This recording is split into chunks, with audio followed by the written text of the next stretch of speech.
Very warm welcome back on this Tuesday morning on your feel-good breakfast show, Expresso, on SABC3. Now, in the early hours of Tuesday morning, the 28th of June, a series of deadly explosions tore through crowds at Istanbul's Atatürk International Airport, leaving at least 41 people dead and more injured in an attack that officials are blaming on the Islamic State terror group. We're joined this morning by author and journalist Shafiq Morton, who will help us to unpack the bigger picture. Shafiq, thank you so much for being here this morning. Pleasure, Katlecha.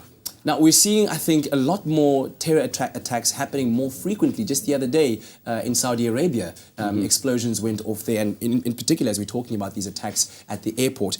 Give us a bit of a synopsis on exactly what happened for those that might not have yet heard the story.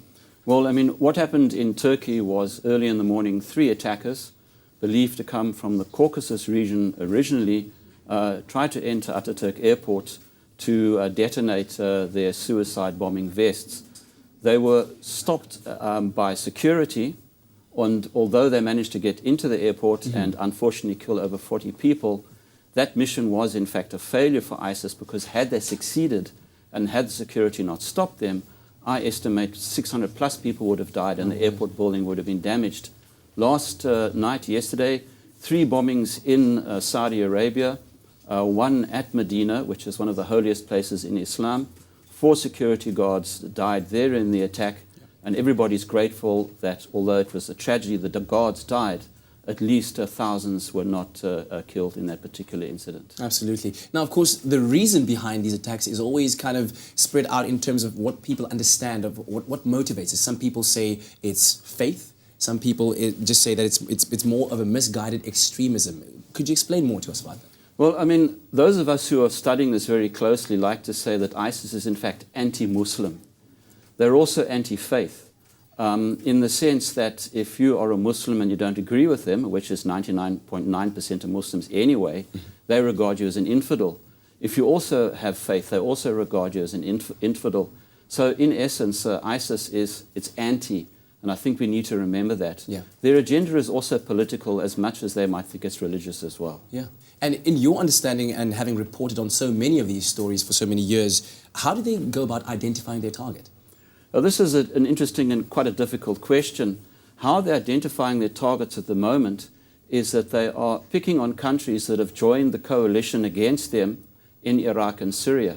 ISIS is taking a hammering at the moment. They've lost their oil fields, they're losing revenue, they're losing troops, they're losing their towns, they're losing their cities.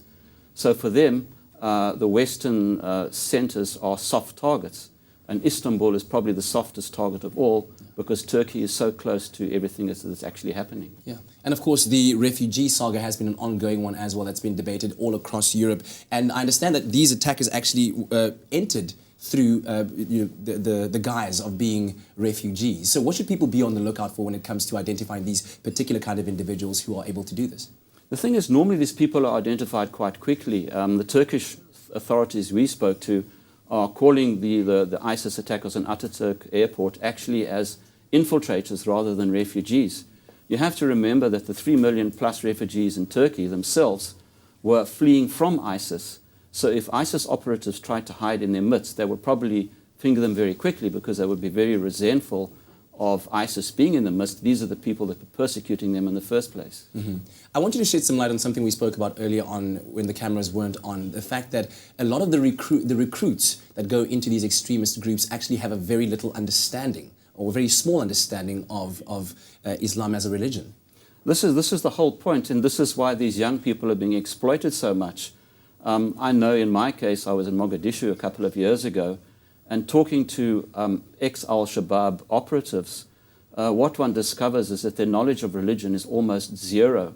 For some people, it's just a job, particularly in a time of war.